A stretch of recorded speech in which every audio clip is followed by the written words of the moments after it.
charging for game space. We need to monetize every square foot of our space. Do I hate money? Stick around. We're going to talk about it.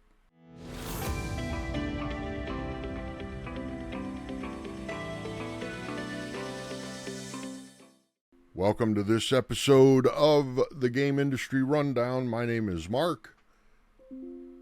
I've owned a tabletop game store for a little over 27 years. I have been through many phases of the game industry, and lately there seems to be discussion among game retailers monetizing our game space. Something I think about all the time, something I wonder if we're doing it correctly. I'll give you some history. When we first opened in November of '95, we charged to use our game space. It's something $2 or something to come into the game room. Our game room was small. We have since moved, but we did it when we first started out. As other game stores popped up and competitors came around and the industry evolved, at some point, and I couldn't tell you when, but at some point we stopped charging to play. And I am fairly certain that it was the result of an experiment that we did where we used to charge to play, and we had one day that was like, I don't know, Tuesday night or something like that. Tuesday was free day for the game room, and Tuesdays were absolutely packed because it was the one free day for the game room. And I'm sure at the time we thought, well, if it works on Tuesday, it'll work all the time, and we should just be free and be packed all the time. Well, we know how that turns out. It became the norm, and then we're back to, when people come to play, they do, and if they don't come to play, they don't. It didn't matter that it was free. It was kind of the norm after that. So why do game stores have game space? If you ask them, they'll say because it generates money for them. And it probably does. Sometimes it's abstract money. Sometimes it's direct money. And if we think about, for me, if I think about the events that we run in our store, they have to serve one of two purposes. They either have to be profitable on their own as an event. That would be things like pre-release tournaments are pretty good for making money on the event itself. The other thing that they have to satisfy or need to satisfy, if it's not a profitable event in and of itself, it needs to contribute to the longevity of a product line that we carry. So the best example I have of that is something like Warhammer 40K. If I have a couple of days a week where people are in the store playing Warhammer 40K, those games that are happening, those are kind of like my sales pitch to somebody else who is considering getting into the game. Imagine, if you will, a scenario where somebody comes in, they express an interest in this thing they heard of, Warhammer 40K, and I have two ways that I can sell this game. The first way is the models are cool, you get to paint them, hobby time is fun and relaxing for some people. Some people find it kind of a challenge to make time to paint and that kind of business. But for the most part, it's a cool hobby to get into. There is a game, but finding someone to play might be a challenge. Or I can pitch them on all that hobby stuff. And also, there are this many days a week where you can come down to the store and be virtually guaranteed to find somebody to play. I think the second method is better. So when we run 40K leagues or have 40K events, I'm not as concerned about those events making money that day of the event, because I use those events as a marketing pitch for new people to be willing to get into the game and play. I mean, let's face it, Warhammer 40K, we call that a luxury hobby. In fact, miniature games are a luxury hobby, and Games Workshop is the luxury of the luxury hobby. You know, they're at the top end of cost to play. It probably costs somewhere in the neighborhood of $600 on the low end. I mean, up to $1,200 or $1,500 to build an army, depending on options and choices and how much you're into it. You know, that's a pretty good chunk of change for 98% of the customers that come in. So when people say that's expensive, yes, it is a lot of money. That's more than a week or two pay for a lot of people. So yes, it is an expensive hobby. But my pitch is, we also have this community that you would just become part of. And the community is really good and spectacular, and you will get more than your money's worth of joy from being in this community. So I don't care if there's people playing Warhammer 40K in my game space and they may not have bought anything that day. That doesn't bother me, because I want Warhammer 40K to be played in my game space a lot, because that helps me sell new people on Warhammer 40K. That same analogy holds true for virtually any game that we support. Magic, the Gathering, we have several tournaments throughout the week for various formats, and we do that. Yes, you know, Magic tournaments tend to make a few bucks on the days that you run them, but it's not enough money to like have that be the business, if that makes sense.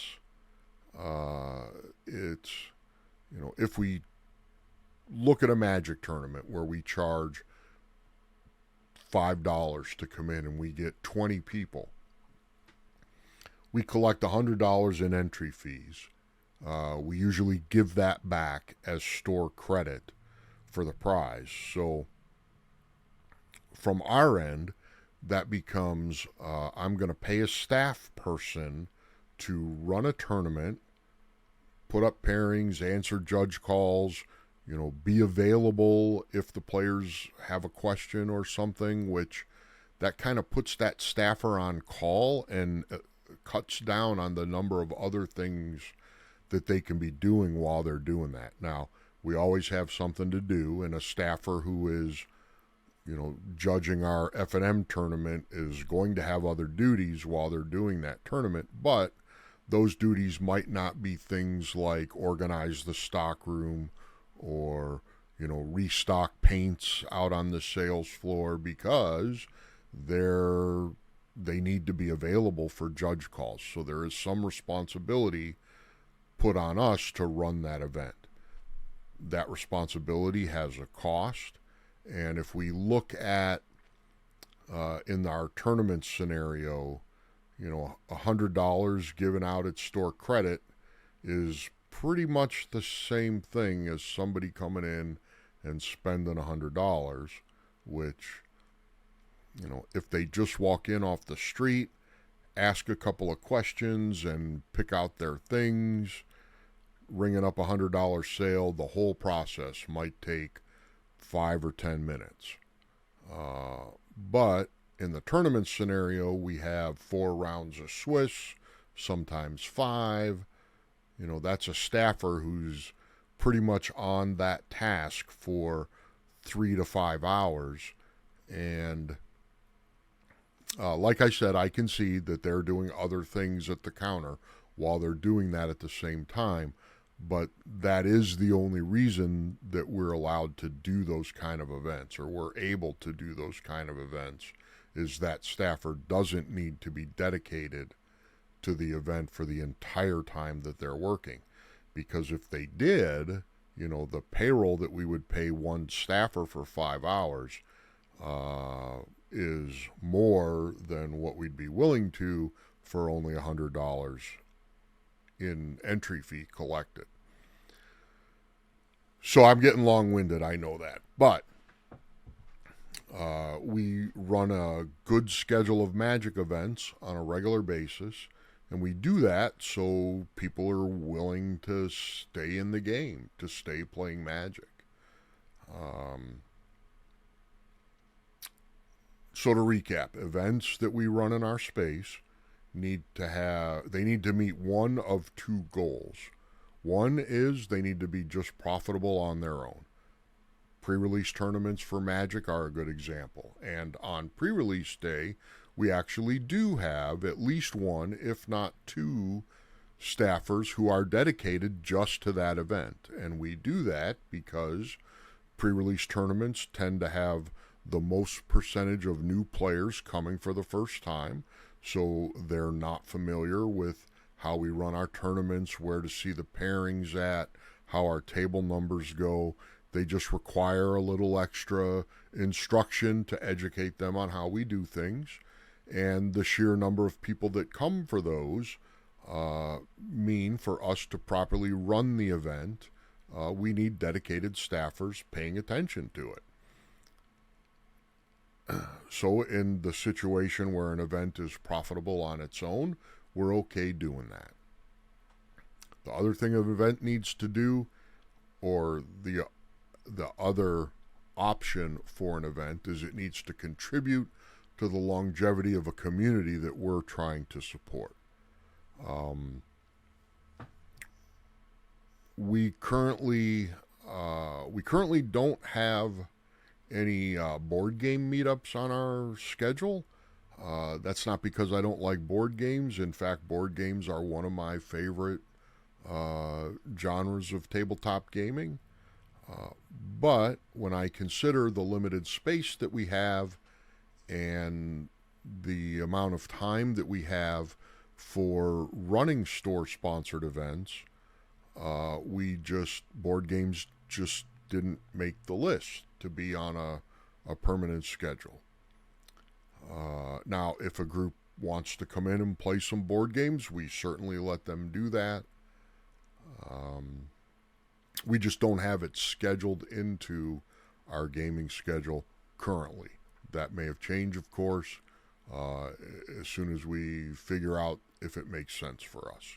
The seminar that I went to, the person giving it made a pretty compelling argument that charging for game space is what's best for his business.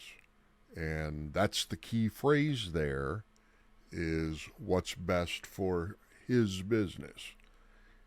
He is either in a market or an area or a situation where he can do that. I'm not going to debate the merits of his business because I only know what he's told us. I don't know all the ins and outs or all the factors involved. But one thing he did mention is that his rules for pay to play include a minimum purchase to be able to use the game space for a day, or just an outright purchase of a credit token to be used later. I think, if you weren't going to buy anything that day, you need to spend $10, get a $10 token for the next time you come in. The reason that we're not going to do anything like that is he spoke of a situation where somebody came in, and if I'm wrong about this example, I apologize, but I believe that I have it right. The person came in, bought $150 worth of stuff, asked if that purchase level was enough for a couple of that person's friends to come in and play also, and the staff said sure, it's $10 purchase per person to play, so 150 is good enough for 4 people. Go ahead, have at it. The next day, that group came back and wanted to use, under the pretense that they spent $150, 4 of them played, that only required $40. So they were expecting to have, $90 of play credit to be used in the future on account or something along those lines. And this particular store, they did not do it that way. It was only good for the day. To me, that's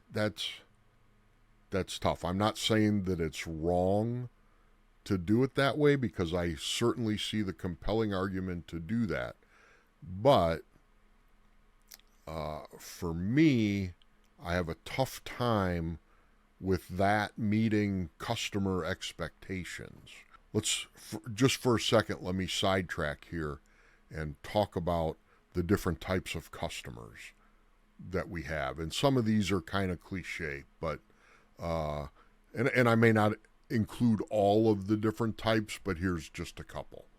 The first one is, whales. Everybody loves whales. These are the guys that come in, they drop a lot of money, they do it on a regular basis, they consider themselves the best customers of the store, and they probably are. Our store, we have a few people that may carry that title.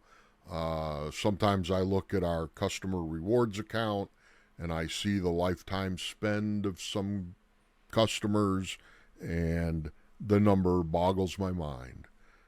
These customers are typically known as, the best favorite customers of the store. And, maybe they do a little more than their part to keep a store in business. And, they may deserve a little bit of special treatment. I'm not saying they don't, but, they're whales. And they probably know they're whales. So there's a whole set of expectations there that's probably a subject for another video. On the other end of the scale, there are customers who, for whatever reason, not to say that there's anything wrong with this type of customer, but consider a customer who, for whatever reason, life, family, work, choices, who knows what the reason is, for whatever reason, they only have $20 of fun money to spend for a 2-week period. And they choose to spend that $20 in our store. I take into consideration, and I think about this maybe more than I should. I mean, it's a problem that I can't fix, but I'm still fishing for an answer. How do we acknowledge the magnitude of the decision the $20 guy had to make versus the decision the whale had to make? And I think about that all the time. And one of the things that drives me crazy is when I encounter a particular policy somewhere that is a policy that's being applied to everybody based on the worst case scenario. And it could be anything. We have a local restaurant that has the self-service drink station, and there's a big handwritten sign on the drink station, and I'm paraphrasing here, but it's a big handwritten sign that says, under no circumstances should you take soda if you asked for water. And it goes on to say something like, We can tell from the sound that it makes if you're taking soda, and we will call the cops. And I'm reading this sign, with the soda that I purchased, and I'm like, holding my receipt up so they can see that I paid for a soda while I'm filling my soda. I mean, if you have that big of a problem with people saying I just want water and then taking soda, I mean, maybe you should change something else. But a big ass sign that says that, to me, is just really off-putting, and it just kind of bothers me. I struggle to make policies about the use of our game space that could, undermine the $20 person. I mean, he's making, or she, or they're making a monumental decision to spend their only $20 for 2 weeks in our store. From a gratitude and, reward kind of a position, I think as long as they're not a mutant and do things to make me mad, I think they should be able to play in the store without an additional fee. I just believe that. And a policy such as, $10 to play, that person would only be able to come twice. And they would only be able to, I guess they'd still get $20 worth of stuff somehow if they got a token each time they played. But they would have to space it out in such a way where if they bought their token in $20 in one way, they'd only get to play one day because it wouldn't carry over to the next day. So I struggle with that. I think customers would have the expectation, if somebody comes in and drops $1,000 on a Warhammer army on Friday, and they come back on Saturday and I tell them they got to give me $10, they're going to be mad. They're going to be mad.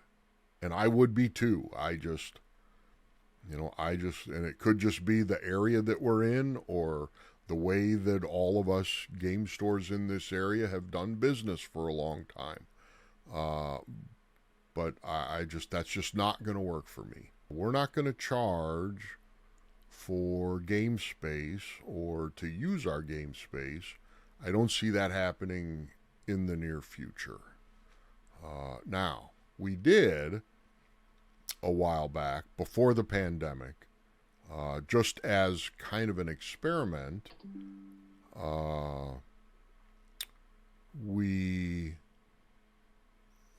ran some store organized RPGs on Friday night, and that grew and grew and grew to the point where every table in our space was filled with role-playing games.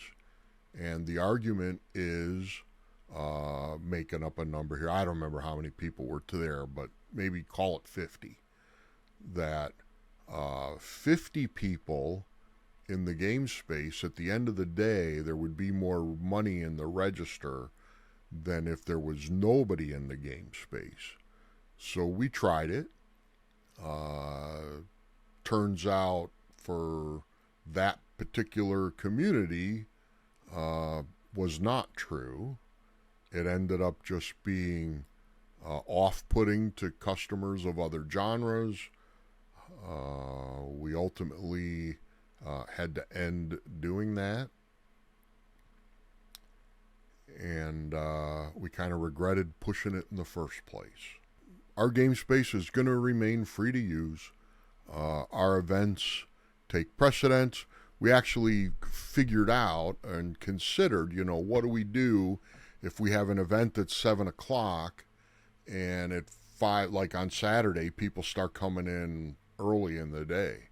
What if it comes 7 o'clock and we have people show up for an event and the tables that we need for that event are occupied by other just pickup games? We considered, how do we decide what tables have to leave and which tables of pickup games can stay? and we did a very, kind of talked about it and struggled with it for a long time. A couple of days, talked to a bunch of staffers, asked a bunch of opinions. We even talked to some customers to gauge their expectations. Hey, what if you came in on Saturday at 3 o'clock and set up your pickup game of whatever, and then at 6:45 somebody came over and told you you had to pick up your stuff and move or leave if there were no other tables because we needed that table for an event. What would you feel? How would you expect us to handle that? And the system that we came up with is we number our tables from 1 to, I don't know what the highest number is. We'll call it 1 to 50. And we start card game events at table 1 and go up. We start miniature events at table 50 and go down.